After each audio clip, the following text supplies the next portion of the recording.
আমার কাছে যেটি মনে হচ্ছে যে এই নিয়োগকর্তারা যতক্ষণ না পর্যন্ত নির্বাচনের ব্যাপারে ডক্টর মোহাম্মদ ইউনূসকে আদেশ দিবেন তার আগে তিনি নির্বাচনের তারিখ ঘোষণা করবেন না। কোনো কোনো দল তার নিজের সুবিধার জন্য এই জুলাই সনদে স্বাক্ষর দিবে না সে বিষয়ে হুমকি দিচ্ছে। ইউনূসের উপর পুরোপুরি বিশ্বাস করে ভুল করেছি। আমরা মনে করেছিলাম যে তিনি হয়তো যথাসময়ে, যেটা আমরা অতীতে দেখেছি যে 3 মাসের মধ্যে নির্বাচন দিয়েছে, হয়তো তিনি 1 বছরের মধ্যে নির্বাচন দিবেন। এর মাঝখানে যতটুকু সংস্কার ঐক্যমতের ভিত্তিতে হয় এবং বিচারের একটি সঠিক পথ তিনি জাতিকে দেখাবেন, কিন্তু এখনো পর্যন্ত দেখাতে পারেননি। দেখেন, এই সরকারের 1 বছরে আমরা দেখেছি যে উপদেষ্টাদের মধ্যে যারা রয়েছে তাদের দুর্নীতি, এপিএসদের দুর্নীতি, পিওদের দুর্নীতি, অর্থাৎ আজকে যে বাংলাদেশে দুর্নীতি, ঘুষ, চাঁদাবাজির কথা বলা হচ্ছে সেটার সূত্রপাত সরকারের মধ্য থেকেই। কিন্তু এই দুর্নীতি, ঘুষ, অনিয়ম এর কোনো তদন্ত এই সরকার করছে না। অন্যদিকে সরকার ঠিকই স্বচ্ছতা, জবাবদিহিতা, সংস্কারের আলাপটা আমাদের সামনে হাজির করছে। সরকার আসলে কি চায় আমরা আসলে নিজেও এখনো পর্যন্ত বুঝতে পারছি না। সরকারের অনেক উপদেষ্টার সাথে কথা হয়, দেখা হয়, বিভিন্ন সময় প্রশ্ন করি যে আপনারা আসলে কি ভাবছেন, নির্বাচনটা কখন দিবেন। তারা এখনো পর্যন্ত অনেক উপদেষ্টাই জানে না। তার মানে এইখানে দেবপ্রিয় ভট্টাচার্য যেটি বলেছেন যে সরকারের ভিতরে আর একটা সরকার, অর্থাৎ ডক্টর মোহাম্মদ ইউনূস সিদ্ধান্ত নিতে পারছেন না, সরকারের মধ্যে বা ভিতরে বা উপরে আরেকটা সরকার রয়েছে, যখন ওহী নাজিল হবে তখন নির্বাচন দিবে। এই মুহূর্তে সবথেকে বড় একটি সংকটের দিকে আমরা যাচ্ছি, সেটি হলো জুলাই সনদে রাজনৈতিক দলগুলো সবাই স্বাক্ষর করবে কি করবে না, বড় একটি সংকট। এখানে যারা আছেন আমি জানি না আপনারা কতটুকু অনুধাবন করতে পারছেন। ইতিমধ্যে অনেকে হুমকি দিয়েছে যে আমাদের দাবিগুলো বাস্তবায়িত না হলে আমরা জুলাই সনদে স্বাক্ষর করব না। প্রাণ সসের মাখামাখি টেস্ট নুডলসকে করে তোলে আরো ইয়ামি, আরো জোস। প্রাণ সস, সসের বস। এক ধরনের হুমকি, সরকারের উপর চাপ। তো এই চাপ কেন দেওয়া হচ্ছে?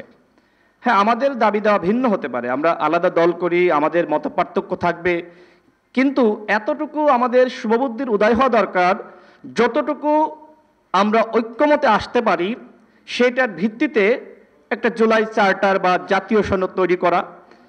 কিন্তু কোনো কোনো দল তার নিজের সুবিধার জন্য এই জুলাই সনদে স্বাক্ষর দিবে না সে বিষয়ে হুমকি দিচ্ছে। আমি মনে করি না যে এইটা আসলে গণতন্ত্রের অংশ হতে পারে। এইটা এই মবক্রেসি, সরকারের উপর বিভিন্ন বিষয়ে আমরা দেখেছি, বিভিন্ন বিষয়ে মব তৈরি করে জোরপূর্বক অনেক কিছু আদায় করা হয়েছে। আমি দলগুলোর প্রতি আহ্বান জানাবো, এইবার অন্তত আমাদের এই জুলাই মাসে জুলাই চার্টার বা আমাদের ঘোষণাপত্র, সেটারও দাবি আছে, এইটা আদায়ের ক্ষেত্রে, বাস্তবায়নের ক্ষেত্রে এই ধরনের মব তৈরি করেন না, তাহলে জাতি কিন্তু একটা গভীর সংকটে নিমজ্জিত হবে। আমি বক্তব্য শেষ করছি, তার আগে আর দুটি কথা বলি। দেখেন, এই সরকারের নিয়োগকর্তা আছে। ইতিমধ্যে ডক্টর মোহাম্মদ ইউনূস তার নিয়োগকর্তাদের নাম, পরিচয় প্রকাশ করেছেন।